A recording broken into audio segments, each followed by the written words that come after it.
a 50 000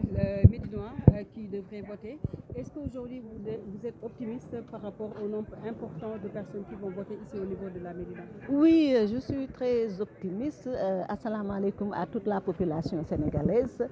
Cela dénote d'une grande maturité politique de la population et vraiment ça nous réconforte. Ça nous réconforte dans la mesure où on voit que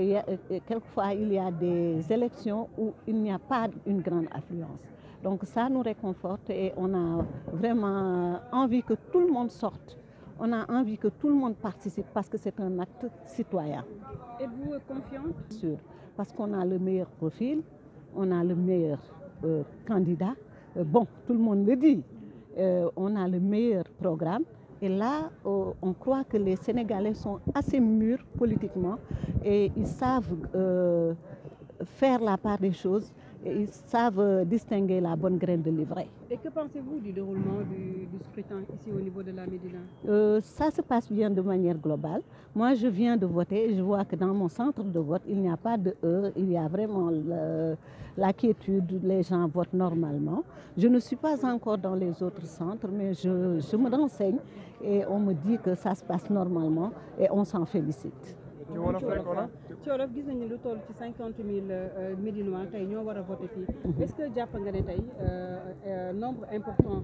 bi nga xam ne bëgg ngeen ko tey jii dinañ ci yegg? waaw ñi ngi koy sant yàlla bu baax a baax loolu dafay wone ne Médina am nañu maturité politique bu tax ne xam nañu ne élection acte politique la acte citoyen la ñoom ñëpp ñëw génn def seen acte citoyen boobu ñu ngi ñaan yàlla balaa ñuy tëj bureau de vote bi Médinois yëpp génn voter et voter pour la bonne liste. Est-ce que confiante nga ci résultat yi war a waaw ñu ngi koy sant yàlla de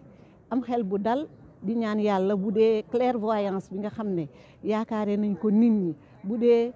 xàmmee bi nga xam ne yaakaare nañ ko nit ñi doxale nañu noonu dinañu xam kan mooy kan dinañu xam kan moo am le meilleur profil dinañu am kan moo am le meilleur parcours dinañ xam kan moo am le meilleur programme donte le nit ñi sax daanuñu xool programme mais cette fois-ci dañu xool programme et on sait que le programme de Aliou Mamadou Dia est le meilleur. ci wàllu déroulement bi noo ko jàngatee? fi mu nekk lépp ngi calme muy am jàmm xaw naa tiit tuuti parce que bi may génn sama kër dama gis auto police ma ne lii warul woon am mais fi mu nekk normalement ñëpp ngi voté amagul benn heure te dañuy ñaan yàlla bu mu am benn heure incha allah. Merci. Rendre grâce à Dieu, je pense que le chemin a été très long. Ça a été difficile, mais finalement, on a eu 19 candidats. On a retenu aussi cette journée, conformément à la volonté du chef de l'État et à son décret. Donc je pense que les problèmes sont derrière nous maintenant. Aujourd'hui, on est en train de voter et on note vraiment une stabilité, une tranquillité partout dans ce pays. Le Sénégal est habitué au vote. Donc, quelqu'un serait choisi aujourd'hui. Et nous souhaitons que ça soit Amadou Ba. Alors, ce que je prie, c'est après 18 heures, après la proclamation des résultats provisoires, que les vaincus félicitent le vainqueur. Et que le vainqueur puisse savoir et comprendre qu'il est élu pour travailler. Parce que je pense que le Sénégal, au moment où nous sommes, on annonce le gaz, le pétrole, l'or. On a besoin au moins de soulager cette population, aider la jeunesse à travailler, aider aussi les foyers parce que les maisons, on sent des difficultés dans les maisons. Donc grosso modo, on élit un président pour la continuité, mais dans le cadre du travail surtout, pour que la jeunesse, pour que les femmes, pour que toute la population puisse ressentir un nouveau rebond. Voilà, donc vous avez parlé. yàlla nag moom moo xam mais man dama njort ni mën nañ ci jàll Amadou Ba mën na jàll ci premier tour njort naa ko ndax li tax ma njort ko mooy mag ñi dañoo voté mag ñi tey dañoo génn d'habitude gis nga dama koy wax toujours Dakar ak université ñooyam ñoom duñu opposition nit opposition pouvoir lañu réew moo dem ci àdduna université ba ak capitale ba dañuy dummóoyu nguur ga parce que day refléter mécontentement yi am ci domaine yëpp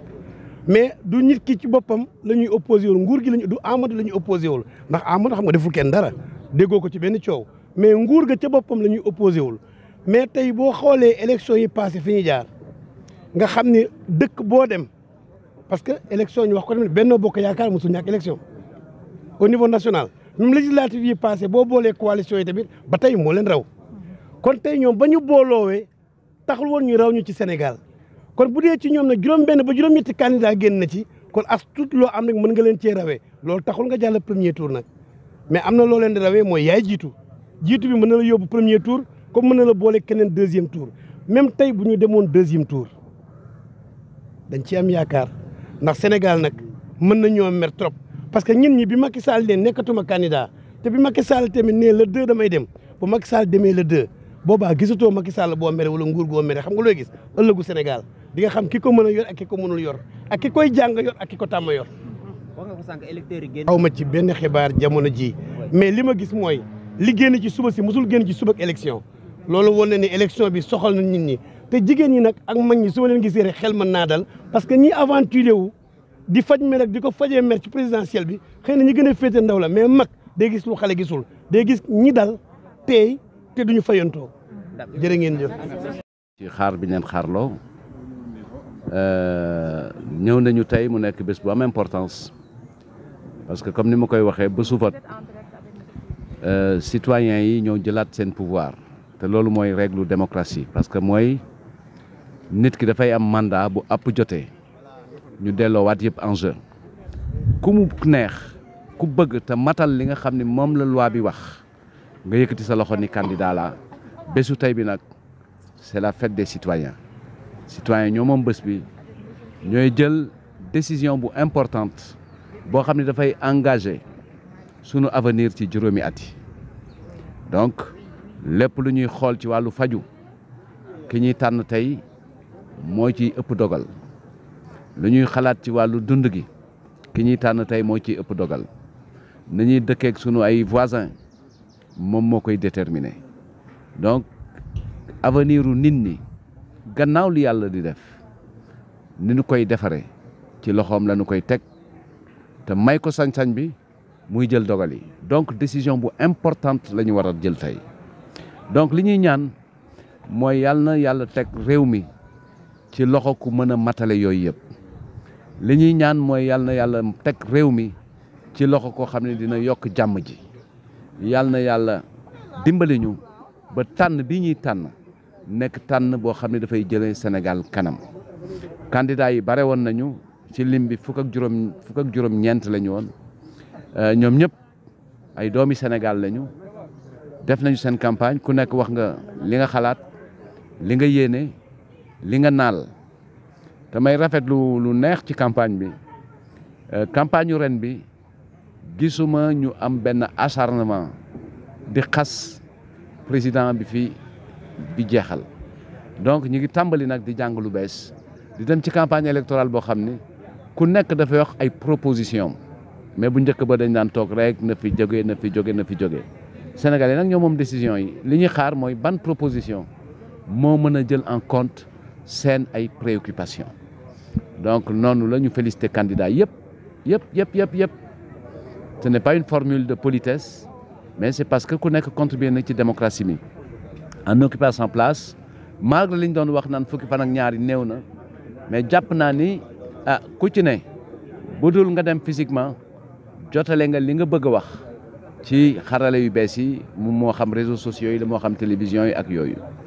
donc vraiment dañu wax gàcce ngaalama di saluer le peuple sénégalais les gens parlent de la maturité du peuple sénégalais mais du affaire maturité affaire xam ak xàmme la sénégalais yàgg nañu mel nii ci élection yàgg nañu ànd ak dal te seen carte parce que xam nañu ban décision la ñuy jël depuis longtemps parce que dañuy dox di def di wax mais ñu ngi ñuy déglu te xàmme nañ ñu xam nañu bu baax a baax kanay kan ak kan moo mën donc sénégalais yi du mbetteel seen maturité bi dañ ko defaat ko donc dañ lay wax dañ leen di wax ni leen li ngeen def lii mooy ànd ak démocratie leçon bi ñu ci war a jëlee ñun homme politique yi war nañu jàpp ni sénégalais yi jàmm la ñu bëgguñu extrémisme bëgguñu xeex bëgguñu saaga bëgguñu lu ñaaw li ñu bëgg def lépp ci dal ak tey nee nañu tey dafa baax ci ndox waaye ci nit la gën donc bravo au peuple sénégalais qui a montré encore une fois son option pour un Sénégal de paix, un Sénégal de transparence, un Sénégal de démocratie. Déroulement vote bi dans la commune de la Médina. Encore eu d'incidents à signaler. Ce que je dois saluer, c'est la présence très importante des forces de défense et de sécurité qui font un très bon tri, puisque celui qui ne vote pas dans le centre n'a pas accès. Et je pense que c'est une très bonne disposition préventive qui permet à tout le monde de travailler en toute sérénité. Jusqu'ici, je n'ai pas encore entendu d'incidents pouvant peut-être porter tort au processus. Ça se déroule pour l'instant correctement. Mais ça, c'est conforme à ce qu'on a réussi. Et il faut féliciter l'administration qui, en très peu de temps, a développé des capacités supplémentaires pour montrer qu'elle était une organisation agile et capable de mettre le matériel en place, le matériel électoral en place dans des courts délais. Mais mieux, je n'ai pas encore entendu évoquer un événement rédhibitoire par rapport à la transparence et la régularité. Et à ce titre-là, grosse félicitations à l'administration, mais également un hommage à rendre à la presse. Je vais commencer par la presse locale de la Médina, qui a fait preuve d'engagement au service de l'information. Ils ont été à la course et à la recherche permanente de l'information, tout en étant très disponibles pour recueillir les propositions, mais surtout pour accompagner dans la médiatisation des événements qui étaient organisés par les différentes forces en concurrence et en présence ici à la Médina. Bravo à la presse nationale. Je pense que ce qui est en train de se consolider, se confirmer, c'est la place centrale de la presse dans le modèle démocratique et surtout dans le nôtre, où la presse est considérée comme un acteur déterminant pour la bonne information, pour la transparence et pour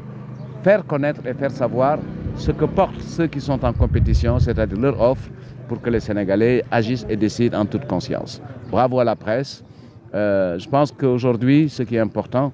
c'est de noter que notre démocratie, l'option que nous avons faite, est une option d'une démocratie consensuelle. Et aujourd'hui, ça se pose en termes très clairs.